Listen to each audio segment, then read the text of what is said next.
Good morning, everyone. I am April Navarro, and I will be the one who's delivering the introductory topic. Please listen carefully. Thank you so much. So, what is the importance and use of AAC?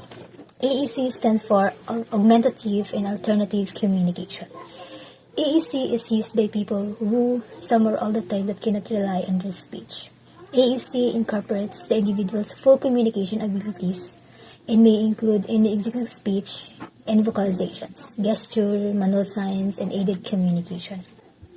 AAC is a truly multimodal, permitting the individuals to use every mode that possible to communicate. So by recent estimates, well over 2 million persons who present with significant expressive language impairment use AAC. Health issues incorporates the use of AAC. Those are autism, cerebral palsy, dual sensory impairments, genetic syndrome, intellectual disability, multiple disability, hearing impairment, stroke, and head injury. AAC can be described in different ways. The first one is the low tech. These systems are the methods of communicating that are not battery powered and usually cheaper to make. So the second one is the high tech.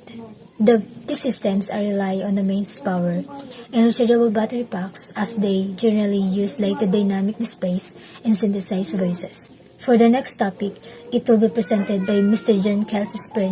He will give you the two cases of AAC, or two-person who uses AAC as multimodal communication.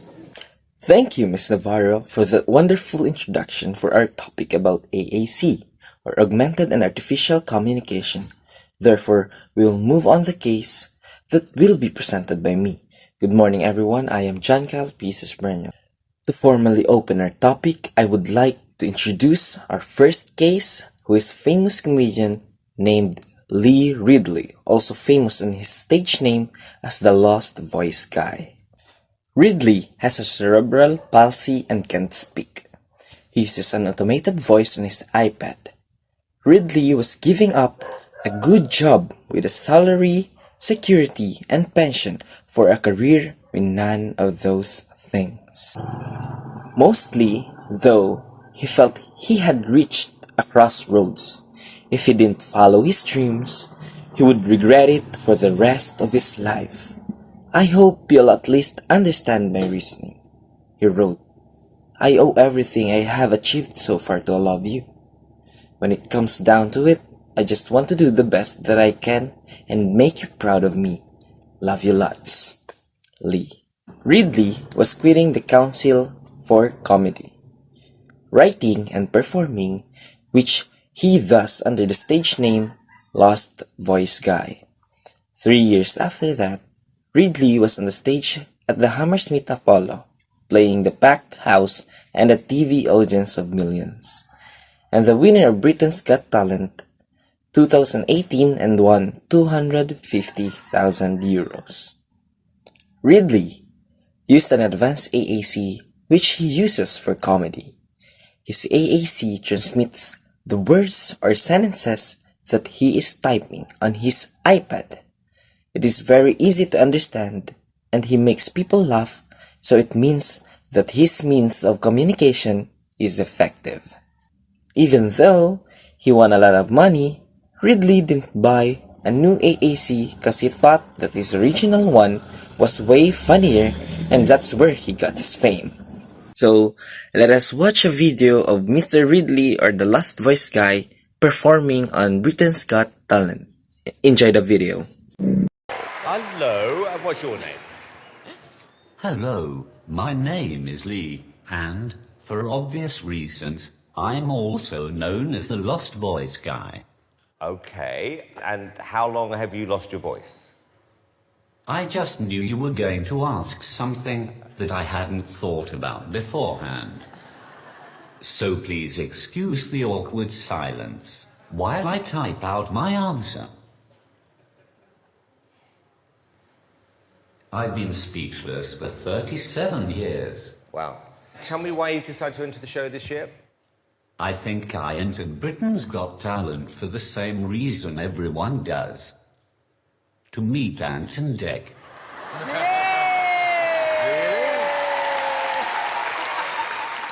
This This is all going so well up until that point. The stage, Lee, is yours. Hello, ladies and gentlemen. As you may be able to tell, I'm a struggling stand-up comedian who also struggles to stand up. To be honest, I'm not sure how good I am. I'll leave that for you to decide. But, just so you know, if you don't laugh at the disabled guy, you are going to hell.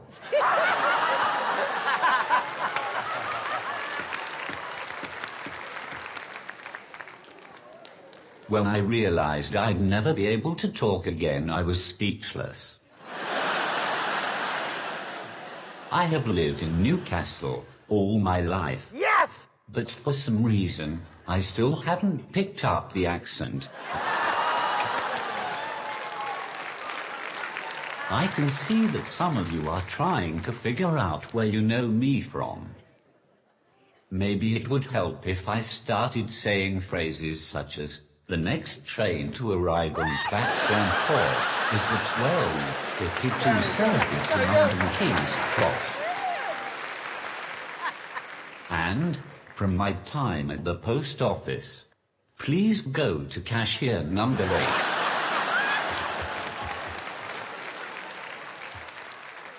I got the train here today. I always like to sit in those seats for disabled people. I was about halfway here when another disabled person got on and asked me to move.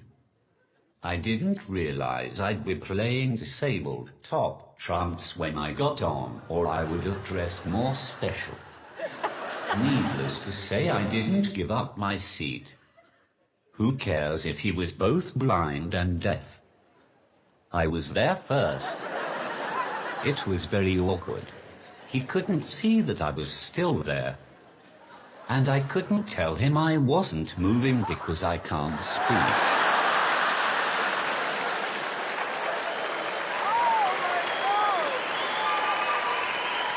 Before I leave you, I have one more thing to say. I hate that we have so many politically correct words to describe disabled people now. It's all special needs, special schools, Special Olympics. I don't know what is so special about me.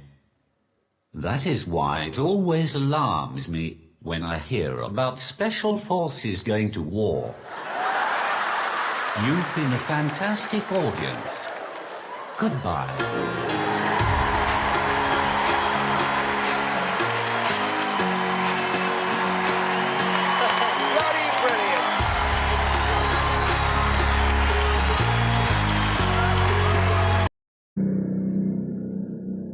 Have you watched the video? I'm sure you did. So, that's the end for the first case. Let's now move on to the second case. For our next case, we have Miss Anne Abbott. 50 years ago, she was born with cerebral palsy. As you probably know, cerebral palsy affects people in a wide range of ways, and also surprisingly, very individualized. For her, it left her unable to verbalize and to walk on her own. Plus, her fine motor skills are not so good. Members of her family were all avid readers and good spellers, so they had no problem communicating with each other. It was only when she started to venture out in the public on her own that she started having problems with communication. Some people were okay, they were patient enough to try figure out what she was saying. However, there are others just didn't get her. Right in front of her, she would hear them say things like, should she be alone? Miss Anne uses a low-tech communication display in order to interact with people. She designed it by herself, putting in the words and phrases she uses most frequently. And she had alphabet too, so she can spell out more detailed messages. She uses low-tech AAC because she's more comfortable using it. A high-tech AAC frequently mispronounces words and easy to break. she finds it impractical to use. Miss Anne lives her happy life with her husband Rob, and she is very thankful for the blessing that she had in her life. Thank you very much for listening to the second phase of this video. So let us now move on to the third phase, which will be presented by Miss Sandara Ardenaza.